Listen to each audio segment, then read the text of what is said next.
কই গো সমীরন তাড়াতাড়ি বার হইয়াও।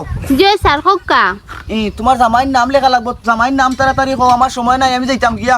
ও স্যার বক্কা তুলও দিলে না, খাটও দিলে না, খানো বইতাম। আচ্ছা ঠিক আছে, মাটিত বইছি আর তাড়াতাড়ি তোমার জামাইর নাম কও, আমি যাইতাম গিয়া। ও স্যার বক্কা এই বেটি খানার খানা আধা ঘন্টা থাকি মাটির মাঝে বয়াই দিলে, টুলও দিলে না, খাটও দিলে না, আবার কস বক্কা, আবার কস বক্কা। তোর জামাইর নাম কও, কিতা তোর জামাইর নাম লিখতাম। ও স্যার আমার জামাইর নাম বক্কা। জানে মারি লিছে রে, আমার 100 বৎসরের চাকরির অভিজ্ঞতার মাঝে আমি জীবনে কোনো মানুষের নাম বৌকা শুনছি না। ও ফার্স্ট টাইম শুনলাম তোর জামাইর নাম বৌকা। আচ্ছা ঠিক আছে, কোনো অসুবিধা নাই, লেখি লিছি। তোমার হৌরর নাম কিতা কৌসাই? ও স্যার শরবত হক্কা। আগে লেখিলাই বাদে খাইমু, তোমার হৌরর নাম কিতা খো? ও স্যার শরবত হক্কা।